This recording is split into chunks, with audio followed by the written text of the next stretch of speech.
படாதிருப்பீர்களாக. நீதிக்கும் அநீதிக்கும் சம்பந்தம் ஏது? ஒளிக்கும் இருளுக்கும் ஐக்கியம் ஏது? அப்புறம் அடுத்த வசனமும் தொடர்ந்து போகுது பாருங்கள். அதாவது விசுவாசிய அவிசுவாசிக்கும் உனக்கு என்ன சம்மந்தம்ன்றார். அப்படின்னா அவிசுவாசியோட ஒன்றும் வச்சுக்காதன்னு கிடையாது. அவங்களோட தான் பள்ளிக்கூடத்தில் படிக்கிறோம், கல்லூரியில் படிக்கிறோம், வேலை செய்கிறோம், அவங்களோட தான் வாழ்கிறோம். அப்போ அவிசுவாசிகளோட எப்படி வாழணும்னு சொல்கிறாரு.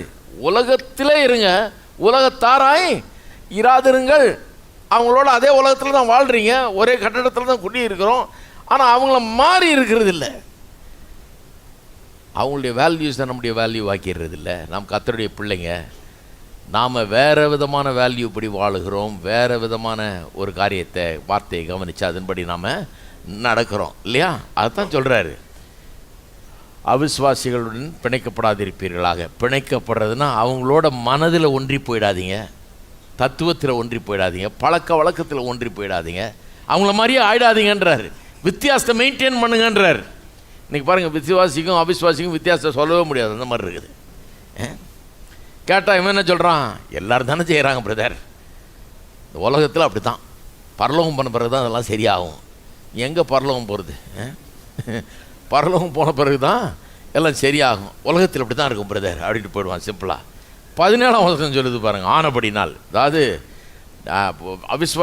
அவிசுவாசிகளுடன் அந்நிய நுகத்தில் பிணைக்கப்படாதிருப்பீர்களாக. அது அந்நியம் உங்களுக்கு, அது அந்நியம்னா இட்ஸ் ஃபாரின் டு யூ. நீ இப்போது வேற ஒரு குடும்பத்தில் இருக்கிற, அந்த பாவ பழக்க வழக்கங்கள் it is foreign to you. இது உனக்கு அந்நியமான ஒரு காரியம், அதில் ஈடுபடக்கூடாது, அது உனக்கு ஏற்றது கிடையவே கிடையாதுன்றார். அந்நிய நுகத்திலே பிணைக்கப்படாதிருப்பீர்களாக. அப்படின்னா அந்த அந்நிய தத்துவத்தோடு, இந்த அந்நிய வழிமுறைகளோடு, அந்த அந்நிய பாவ ஜீவியத்தோடு ஒத்து போயிடாத, சேர்ந்துடாத, பிணைக்கப்பட்டுறாதன்றாரு. சொல்கிறார், நீதிக்கும் அநீதிக்கும் சம்பந்தம் ஏது? விசுவாசிய நீதின்றாரு, அவிசுவாசிய அநீதின்றாரு.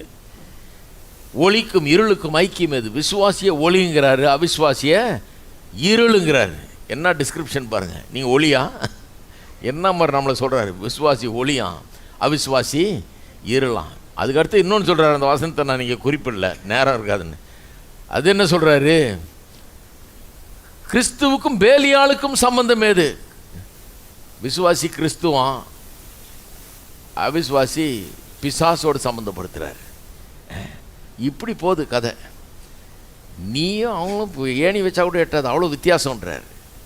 ரெண்டு பேருக்கும் அவ்வளோ பெரிய வித்தியாசம் இருக்குது, அந்த வித்தியாசத்தை மெயின்டைன் பண்ணுங்கன்றார். சொல்லிவிட்டு 17ஆம் வசனம் சொல்கிறார், ஆனபடினால் நீங்கள் அவர்கள் நடுவிலிருந்து புறப்பட்டு பிரிந்து போய் அசுத்தமானதை தொடாதிருங்கள்